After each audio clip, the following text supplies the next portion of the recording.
reflexão com vocês sobre uma palavra que Deus colocou no meu coração. Acredito que primeiro para mim, que normalmente é assim que acontece, e depois para que eu pudesse compartilhar com a igreja. Abra sua Bíblia e, por favor, abra, marque, leia em casa depois.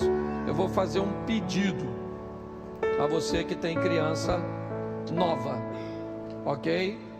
É praticamente em determinados momentos impossível contê-la.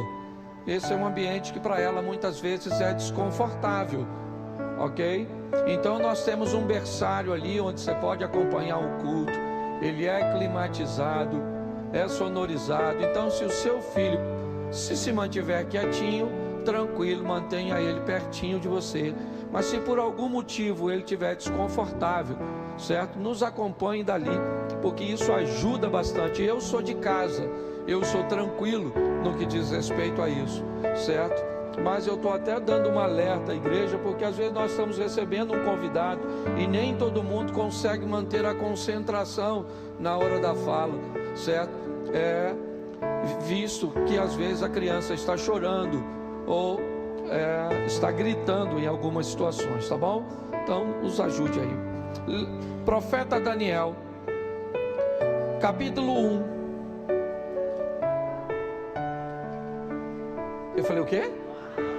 Nossa, falei Marcos?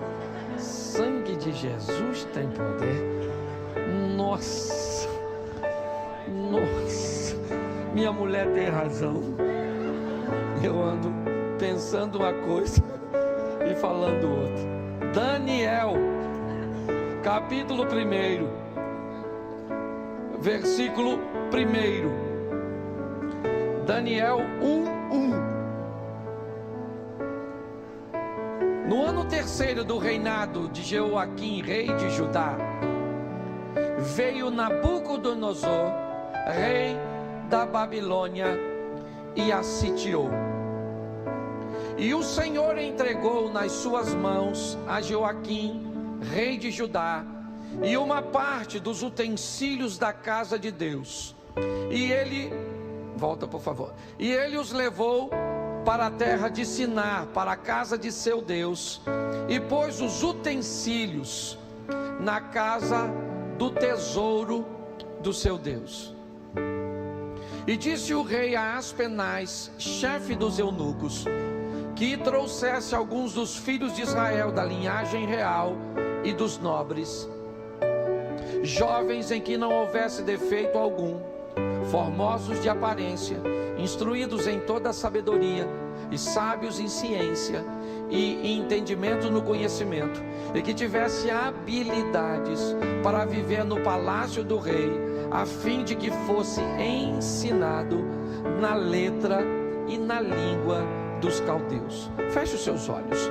Senhor nosso Deus e Pai, em nome de Jesus, eis aqui a tua palavra. Usa-me como um canal de bênção nesta hora, pelo poder do nome de Jesus. A igreja pode dizer amém? Isso. Vamos começar por aqui, porque eu quero te mostrar alguma coisa, ou algumas coisas, sobre o sucesso de Daniel. Por que esse rapaz e seus amigos receberam tantas coisas da vida e tantas coisas de Deus? Eu gostaria de separar essas duas fontes, vida e Deus. Eu queria mostrar a você o quanto a vida pode ser gentil com você, o quanto a vida pode ser generosa com você. Na verdade, simplesmente devolvendo a você os frutos da semente cujas quais você plantou. Eu quero te mostrar o quão generoso e bondoso Deus pode ser com você, e quanto Ele pode te proteger em meio a adversidades e a problemas. Minha proposta hoje, como tenho feito muitas vezes, é fazer com que a nossa qualidade de vida melhore É fazer com que as pessoas, principalmente aquelas que estão no nosso mundo,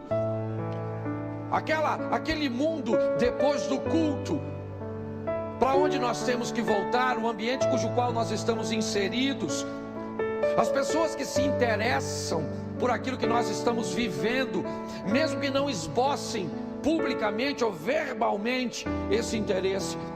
Segundo a Bíblia, nós estamos envoltos sempre numa grande nuvem de testemunhas.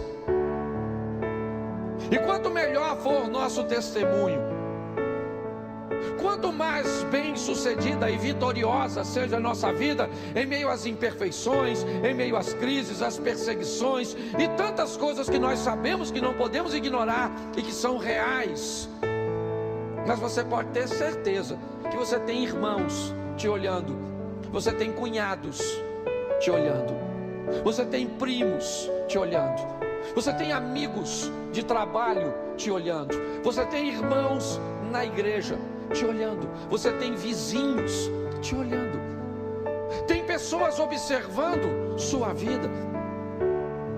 Mesmo que você não note, pode ter certeza que essas pessoas estão atentas a tudo aquilo que está acontecendo com você.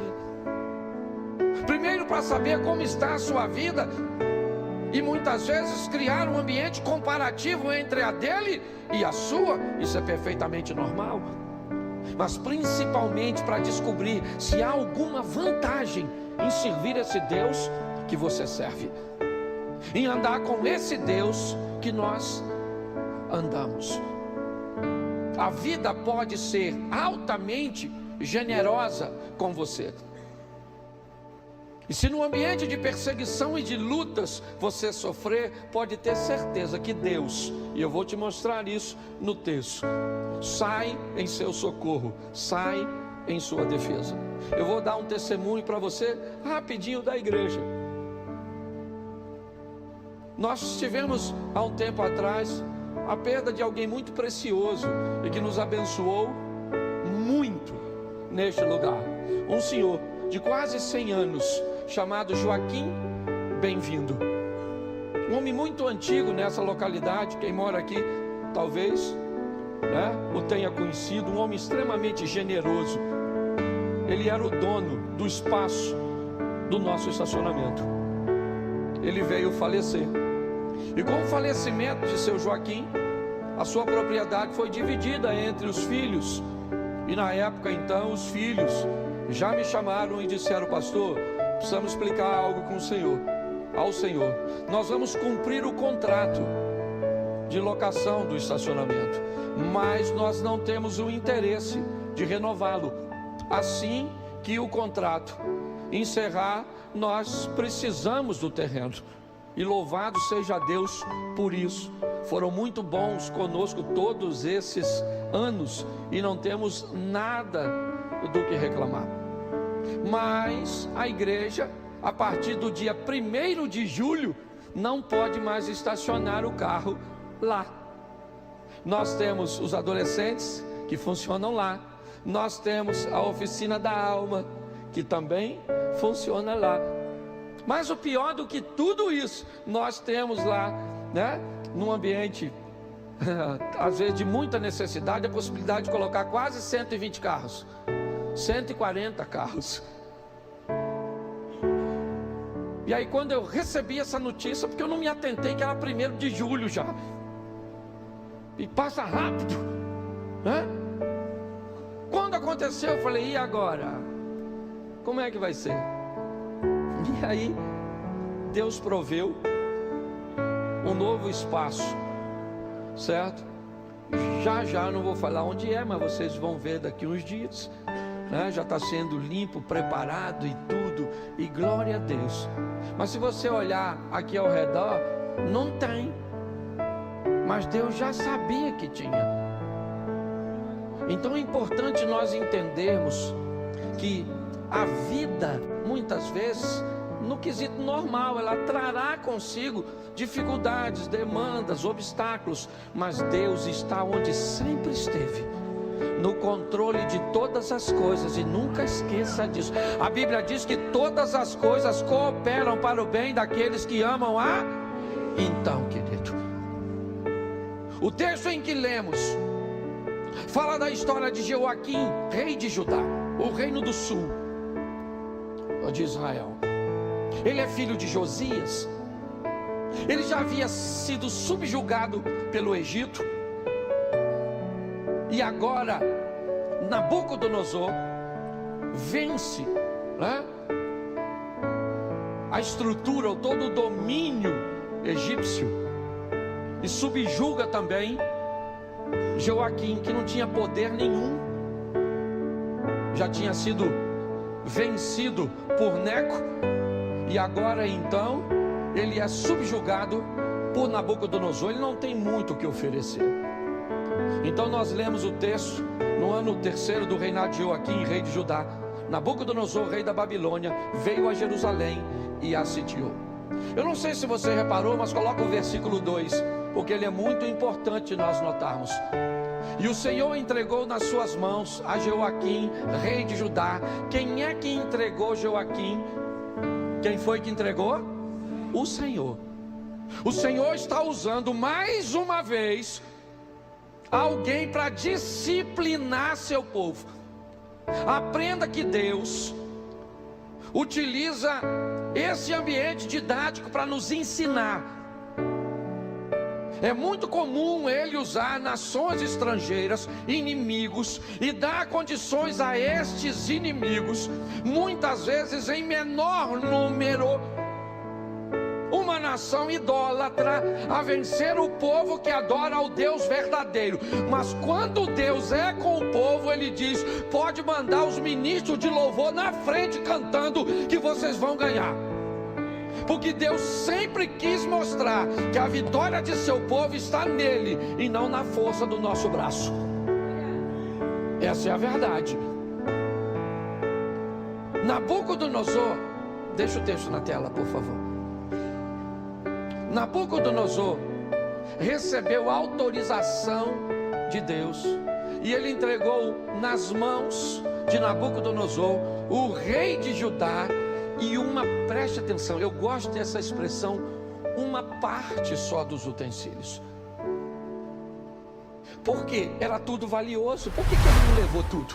Porque Deus está querendo dizer: eu estou no controle, eu digo que leva, quando leva e como leva. Você consegue entender?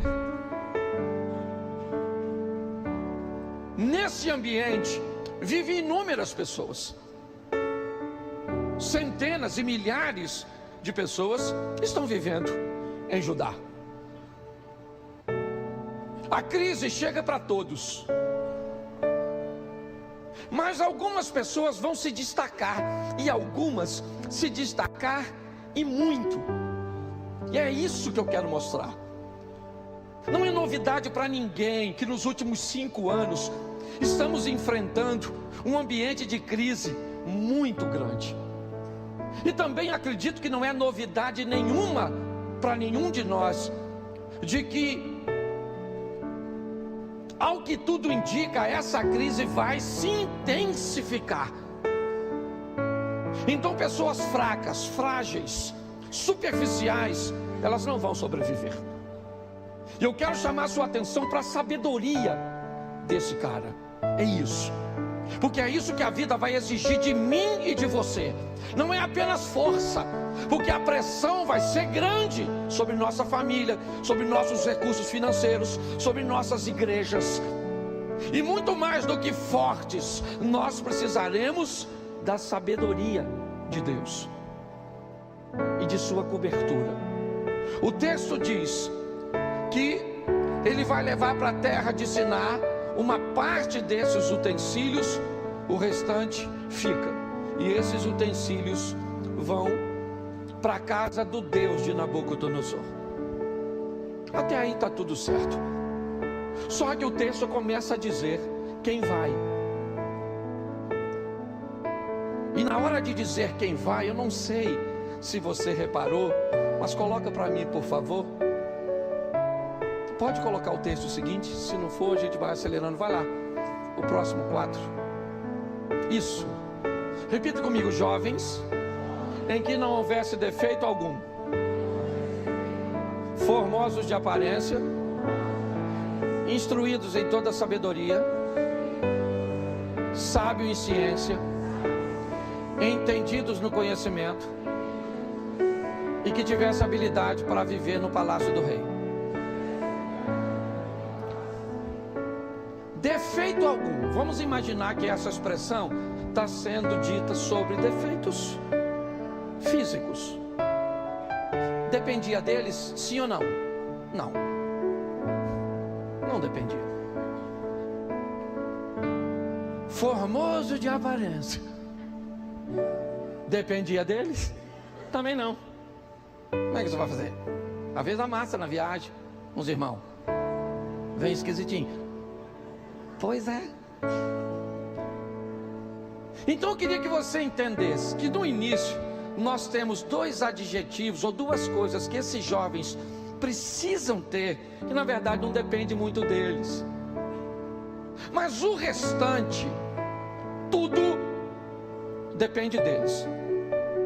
Depende de querer estudar, de querer aprender, de querer raciocinar, de querer se comportar, de entender o protocolo dos lugares, o que pode ser dito, o que não pode ser dito, a hora de dizer, a hora de não dizer, o que vestir, como agir. Principalmente o último, a habilidade de viver no palácio, o bom senso, a leitura do ambiente para saber como senta, como se expressa, o desejo de estudar, de aprender, de adquirir, de raciocinar.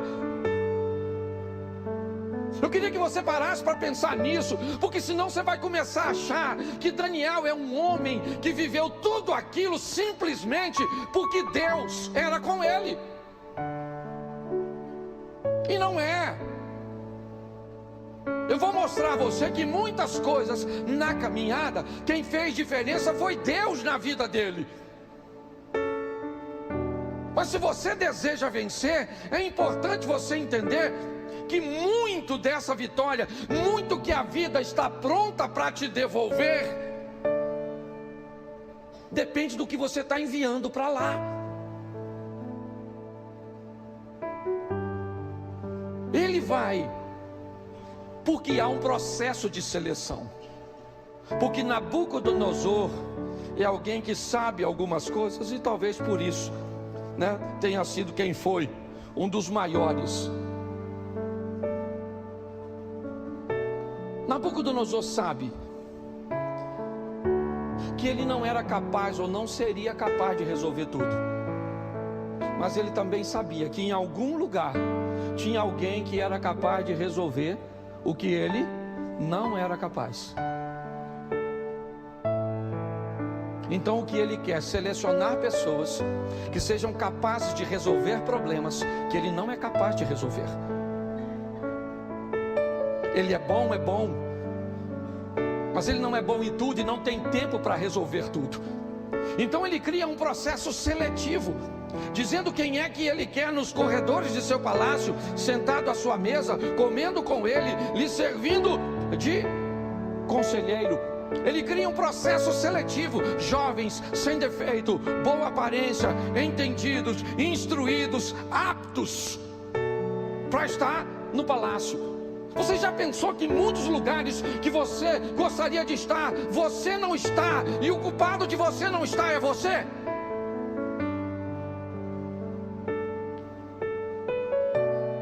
Ele cria um ambiente de seleção e de honra. Ele cria um interesse. Quem se comportar, quem crescer, come o melhor, se veste da melhor forma. Ele é alguém que está recompensando as pessoas, fazendo com que elas tenham interesse de ascensão, de crescimento. É verdade. E ele está tão preocupado com isso, que o texto diz que a avaliação, depois de 3 anos, será feita por ele mesmo. Ele não vai delegar essa responsabilidade a ninguém.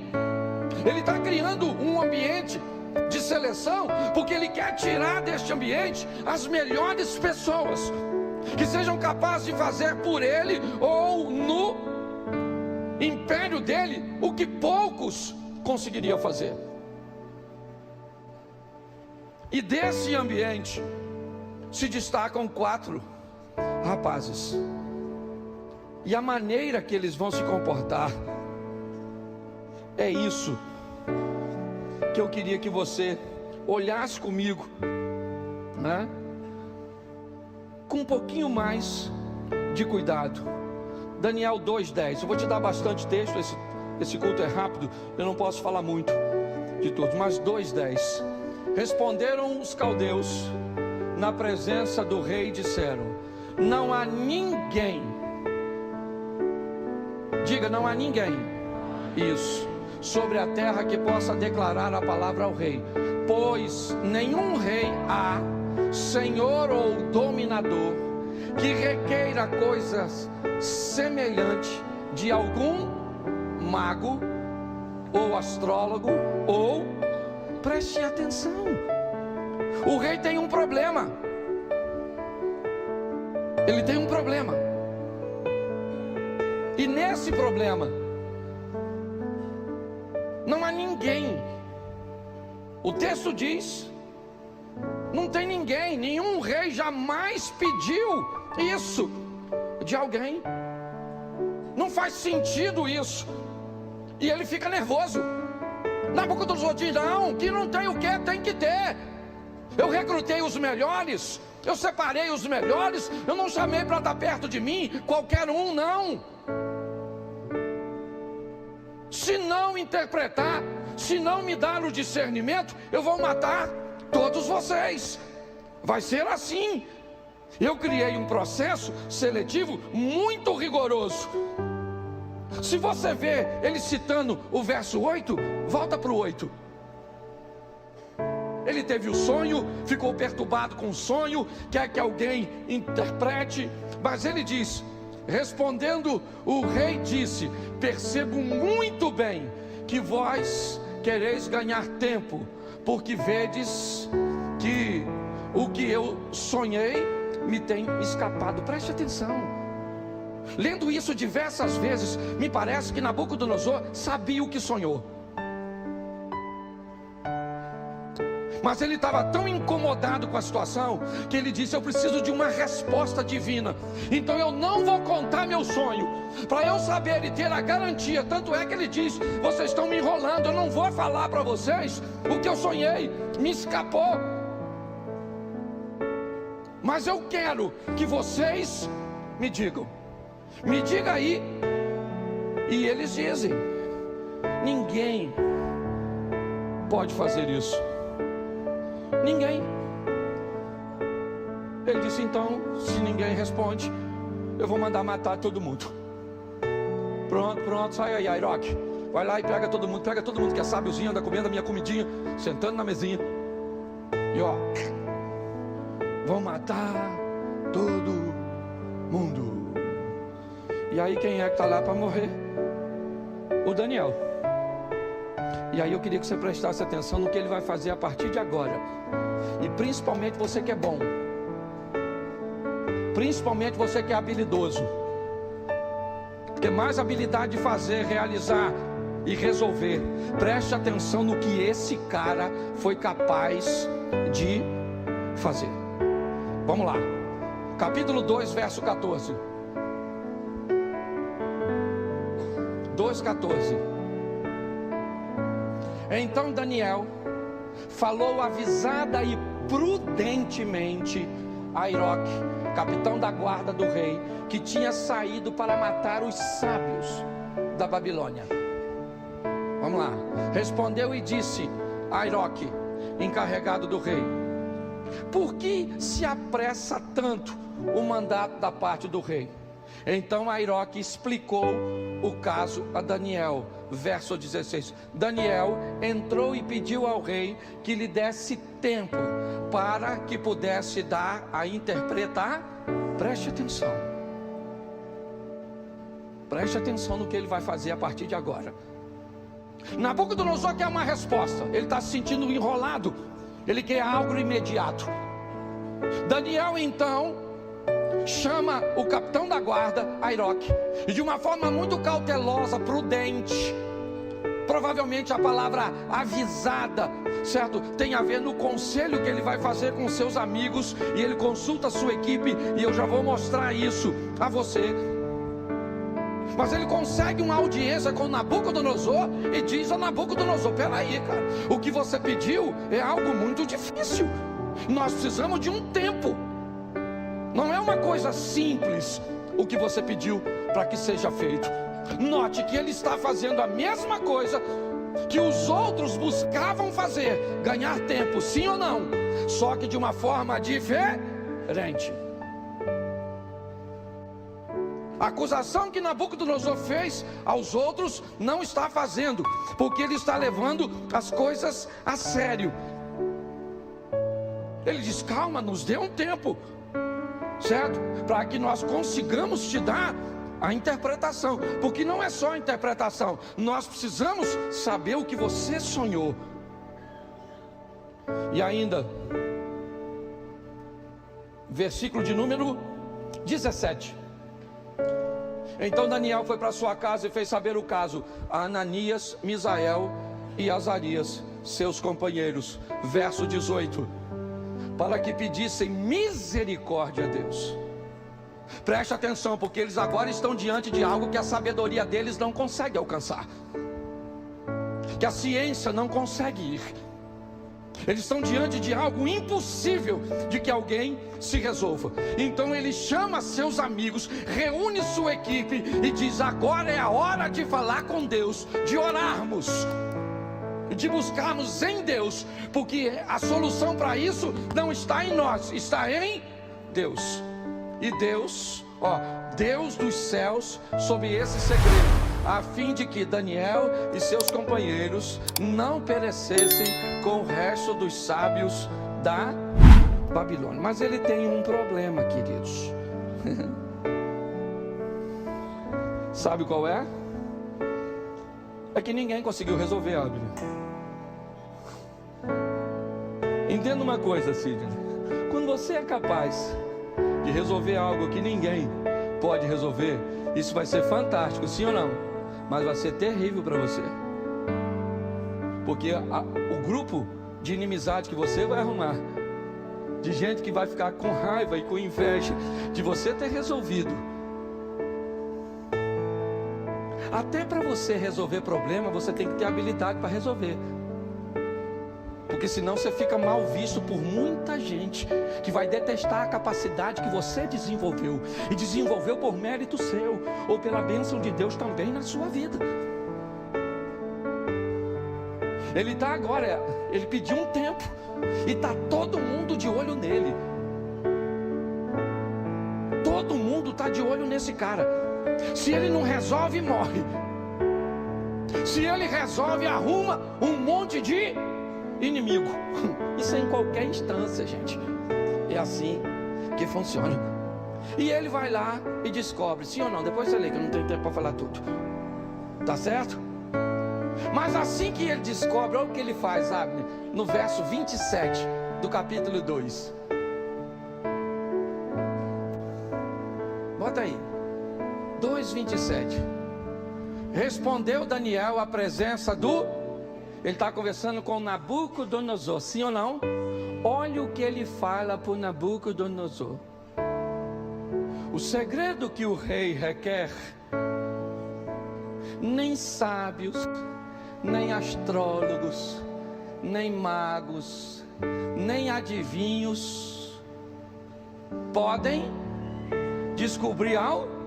Olha o que ele está falando ele está defendendo a classe dele. Ele está dizendo para Nabucodonosor: pô, Nabucodonosor, vou falar uma coisa, pastor, isso não é coisa que se pede para a turma.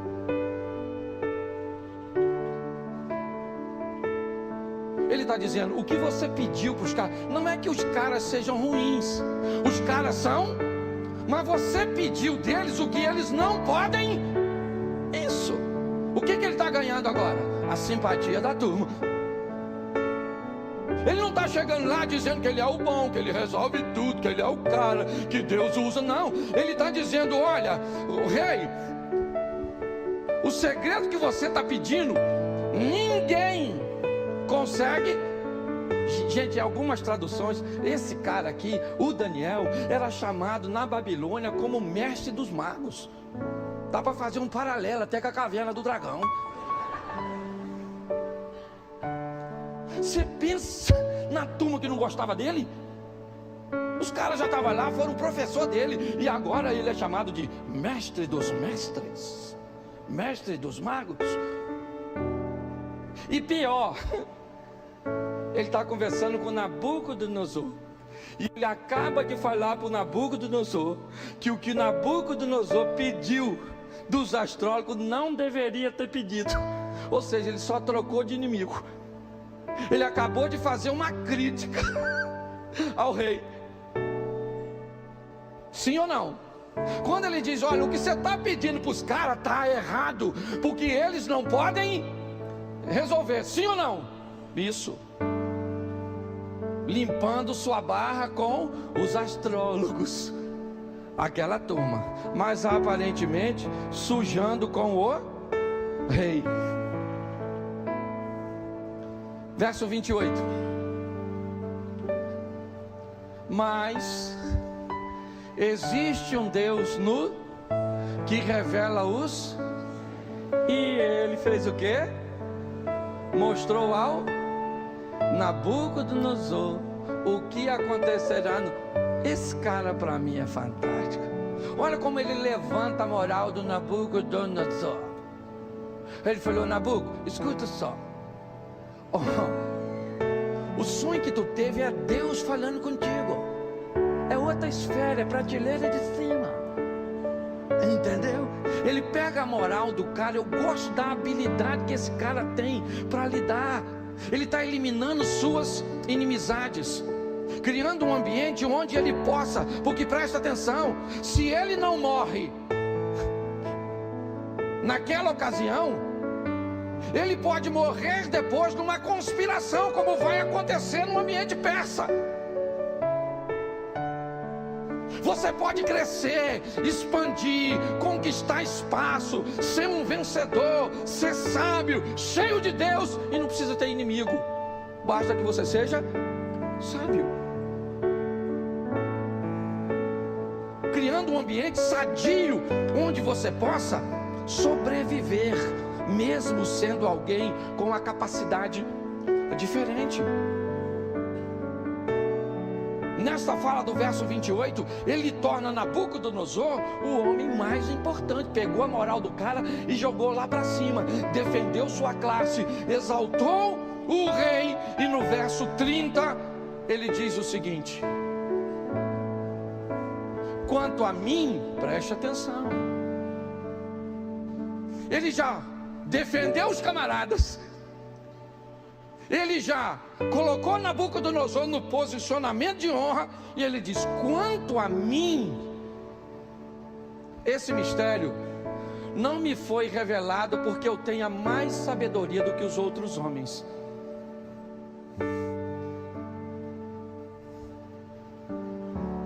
Mas para que tu, ó rei, saiba a interpretação e entenda, certo? O que passou na tua... Preste atenção. Às vezes nós não resolvemos problema no nosso casamento porque nos falta sabedoria.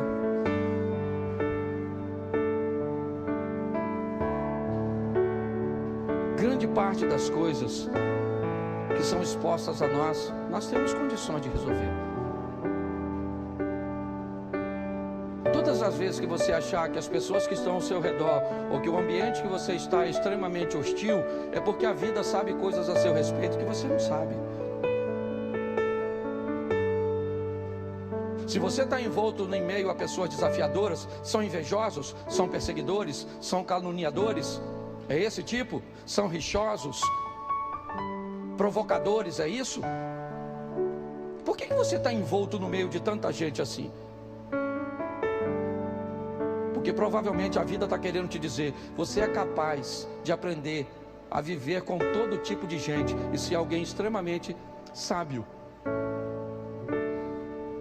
As perseguições vividas por ele mostram apenas quem ele é de verdade, mas ele tem amigos, sim ou não? E até o momento eu não falei deles. Eu só estou falando de Daniel. Foi Daniel, mas e os meninos que estão com ele? Quem eles são? Não são ninguém? Não, eles são alguém. E não pode viver na sombra do Daniel, tem que ter suas próprias experiências. Então agora Daniel sai de cena. Entra a história da estátua. Cadê ele? Por que ele não está lá, Abner?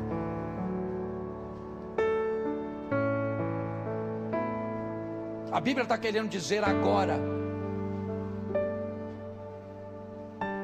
que os amigos vão viver suas próprias experiências. Na história da estátua, Daniel não está presente. Seus amigos é que estão. São os 3 que vão para a fornalha. E onde Daniel está? Não sei. Talvez lá ou viajando, não sei onde estava. Eu só sei que o que a Bíblia está querendo dizer é que esses rapazes vão precisar viver. Talvez eles não sejam do mesmo tamanho do Daniel, porque a Bíblia diz que uns produzem a 30, uns a 60 e outros a 100. E nós temos que respeitar a medida dos outros. Eu vou contar uma história para vocês, provavelmente isso vai ao ar, mas de quem eu vou falar, eu sou amigo e não tem problema nenhum. Eu fui participar de uma conferência em Londres, há uns anos atrás. E nessa conferência estava também o pastor Silas Malafaia. Eu estava no início do meu ministério. E quando eu cheguei em Londres, 2 equipes foram designadas. Uma para dar assistência ao Silas e outra para me dar assistência. Eu preguei no mesmo congresso que ele, mas não comi no mesmo restaurante. Não andei nos mesmos carros. Não fiquei hospedado no mesmo hotel. Não ganhei a mesma oferta. Sabe por quê? Porque ele era maior do que eu. Você consegue entender isso? Eu não estou dizendo maior, estou falando de ministério, de reconhecimento, de caminhada, de trajetória. Se você não respeitar isso, estou falando isso porque ele vai assistir, sabe? Hoje nós fazemos parte do mesmo grupo, ministramos, viajamos muitas vezes no mesmo ambiente, ficamos no mesmo hotel, mas não foi sempre assim. Mas quando isso acontecia, eu tive que ter a maturidade de entender que ele estava à frente. Os amigos de Daniel estão com ele, sim ou não? Mas vive o que ele vive? Sim ou não? Não. Mas tem com Deus suas próprias? Está lá. É importante nós entendermos isso. Eu tenho buscado falar isso o tempo inteiro, para que tenhamos maturidade de descobrir o que Deus tem para nós. E esse camarada está vivenciando tudo isso. Mas ele vai dar uma palavra para Nabucodonosor. Eu já estou quase terminando. Aqui é muita coisa. E eu vou voltar para o texto da Bíblia, porque foi... Eu quero te mostrar quando é que a casa do Nabucodonosor cai. Deixa eu pegar aqui que eu fiz questão de marcar. Bota para mim, por favor, capítulo 4, verso 30. 4:30. Nabucodonosor tinha recebido uma palavra de Daniel. Depois da experiência da estátua, os meninos saem com louvor. Um decreto é assinado na Babilônia de que todos aqueles que falassem mal do Deus de Sadraque, Mesaque e Abidnego, ou de Ananias, Azarias e Misael, seria penalizado. Os meninos andavam agora não mais na sombra do Daniel, mas na sombra do Altíssimo, do Todo-Poderoso. Mas as atenções voltam para Daniel, pois Nabucodonosor tem um sonho de uma árvore e de toda uma estrutura. E Daniel diz para ele: rei, eu espero que o sonho que o senhor teve seja uma sentença para o seu inimigo. É o que eu peço, porque é duro demais o que você sonhou. Mas ele não acreditou. O tempo passou. Está até escrito quanto tempo, mas eu não me lembro. E ele está caminhando. E Nabucodonosor diz assim no seu pensamento: acaso não é esta a grande Babilônia que eu construí como a capital do meu reino, com o meu enorme poder, para a minha glória e a minha, ou para a glória da minha,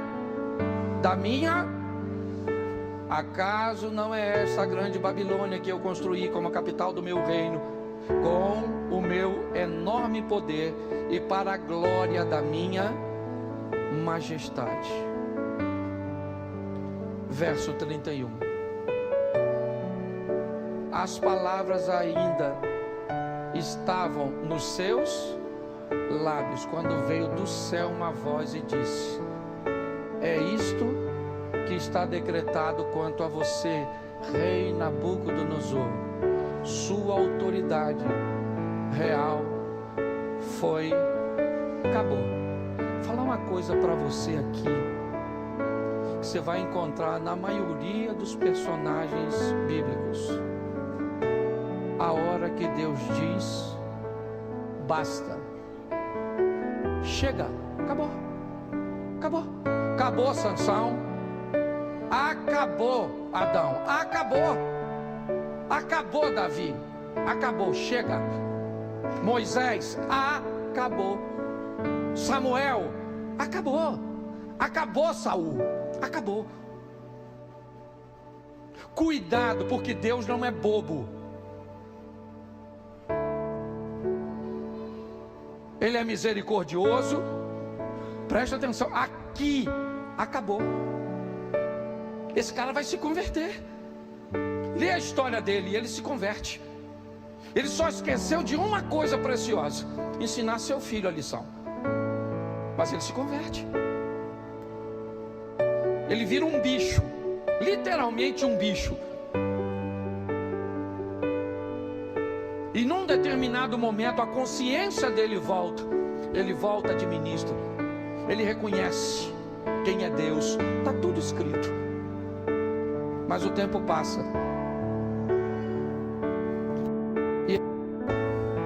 Porque a vida não começou em você e nem termina em você.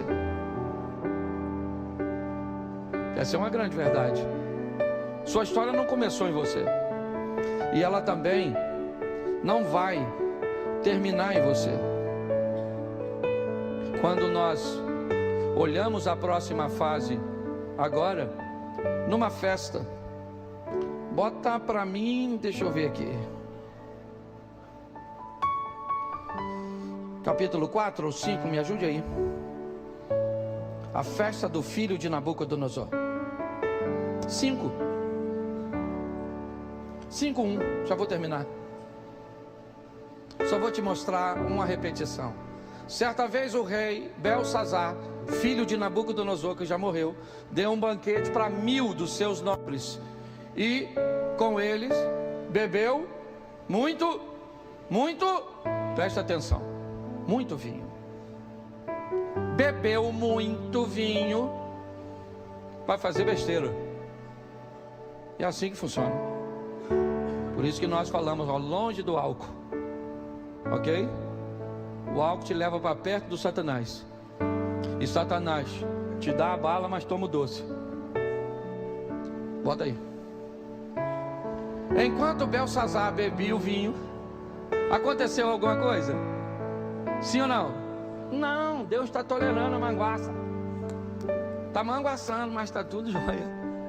Deus está tolerando. Mas enquanto ele bebia o vinho, ele deu ordem para trazer as taças de ouro e de prata de seu predecessor, ou seja, de seu pai Nabucodonosor, que tinha tomado do templo de Jerusalém, para que o rei e seus nobres e suas mulheres e as concubinas bebessem nessas taças.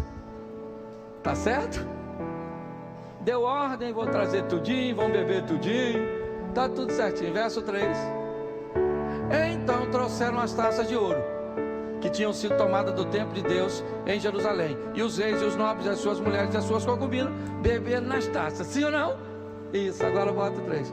Enquanto bebiam e louvavam aos deuses de ouro, de prata, de bronze, de ferro e de madeira e de pedra. Bom, aí Deus falou: ó, tolerei a manguaça, pegaram meus copinhos e levaram para lá. Mas no 5, mas de repente, pronto, aí lascou, de repente lascou. Aquela mão da família Adams começa a escrever no reboco da parede e lascou a vida do cara. Sabe quem eles chamam para resolver? Daniel. Não sei de precisar se Dário ou Ciro, não sei.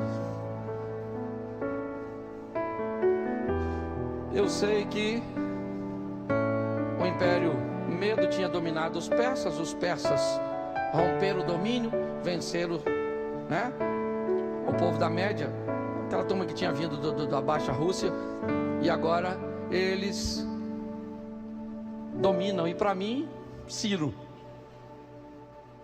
Deus chama Ciro de servo, mas me parece Dário. Eu também não sou obrigado a saber tudo, essa fofoca a gente sabe depois, tá certo? Para mim não interessa, o negócio aqui estava lá e rebentou a boca, e é isso aí para mim.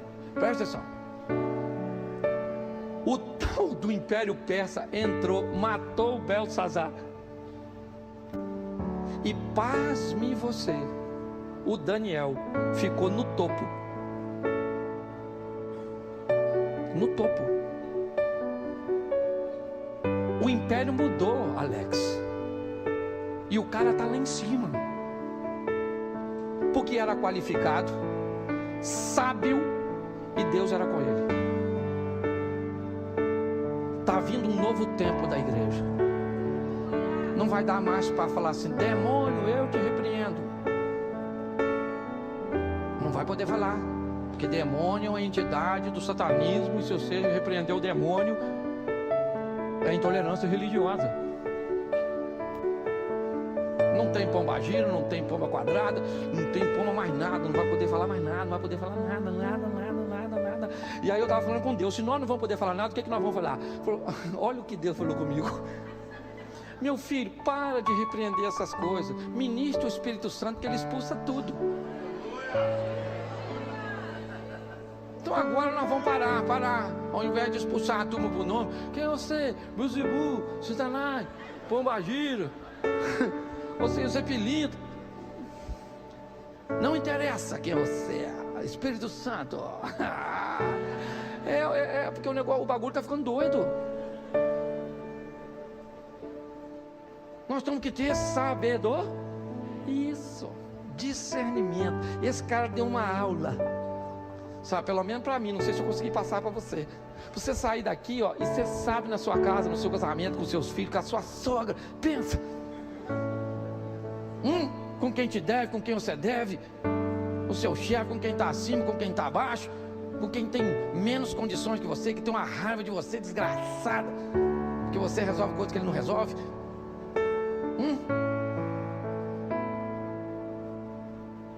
Vamos sair daqui para viver, gente. Sabe por quê? Porque Jesus está voltando. Eu estava fazendo as contas. Não podia que ele vai voltar, porque tem uns caras que falaram que sabe, já viu? Vai lá na minha palestra que eu vou falar para vocês quando Jesus volta.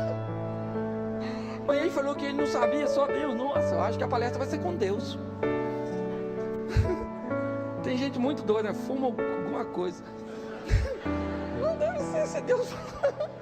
Aí fala que eu sou engraçado. Então, querido, deixa eu te falar. Está chegando um tempo desafiador, onde nós vamos precisar de muita sabedoria. Vai sair inimigo de tudo. Pastor, o senhor está botando terrorismo? Não, estou falando a verdade. Cada dia que passar, meu filho, vai ficar mais difícil. E aí eu estava fazendo as contas. O número de gente que está indo para o inferno, gente, está grande. Porque se pensa só assim, nós, seja franco, você acha que nós tem qualificação para entrar? estava pensando nos troços esses dias. Falei, Senhor, se eu sou um pastor e penso isso, que dirá os crentes? Então, pastor, o senhor é doido. Falar, eu falo mesmo, não sou santo, mas eu luto com todas as minhas forças para não pecar. Se tem um cara que estou afim de ir no céu, é eu. Eu estou falando sério. E mais é ver minha casa, minha família, meus amigos, a minha igreja. Pensa, eu pregando lá no céu para vocês. Mas seria maneiro, né? Não vai precisar não, mas sei lá. Estou tão acostumado que eu vou chegar lá. Posso dar uma pregadinha aí, anjo? Eu não. É sério, estou pregando todo dia, às vezes 3 vezes por dia. Estou com um remédio controlado. Então, querido, vamos ter sabedoria. Por quê? Porque a gente está assim de gente, ó, muito qualificada, habilidosa. Mas vamos juntar tudo para transformar a igreja do Senhor numa potência. Você pode ficar de pé? Isso. Feche seus olhos e fala para quem está do seu lado assim: seja sábio. Quando eu era garoto, falava sabido. Ô menino sabido. Tem umas palavras que não usa mais, né? Quem é que lembra da palavra cebosa? Ô menina cebosa. Assanhado. Ô menino assanhado. Umas palavras boas, né? Feche seus olhos aí, feche um pouquinho. Senhor, muito obrigado por esse ambiente tão agradável. Muito obrigado pelo exemplo do teu filho Daniel. Alguém que foi capaz de andar contigo, mas de entender que boa parte do que ele iria viver na terra dependeria de sua dedicação, de seu preparo, de seus relacionamentos, de como ele teria que lidar com possíveis inimigos, como ele teve que lidar quando teve que dizer ao rei que o pedido não era correto, como ele falou a respeito de si mesmo, dizendo que não era melhor que ninguém. Ajuda-nos, ó Deus, a seguir exemplos como esse de teu filho Daniel e vivermos o extraordinário nesta terra, com muitos amigos, com resultados satisfatórios e, mais do que tudo isso, com uma boa propaganda do teu nome e do teu reino. Que as pessoas, quando olharem para a nossa vida, para o nosso ministério, para a nossa família, que elas tenham um desejo de viver algo similar. Leva-nos aos nossos lares para pormos em prática tudo aquilo que aprendemos na tua casa. Porque se o Senhor é por nós, quem será contra nós? Que o grande amor de Deus, nosso Pai, a graça de nosso Senhor e Salvador Jesus Cristo e as doces consolações do Santo Espírito de Deus seja para com todo o povo do Senhor, e todos digam: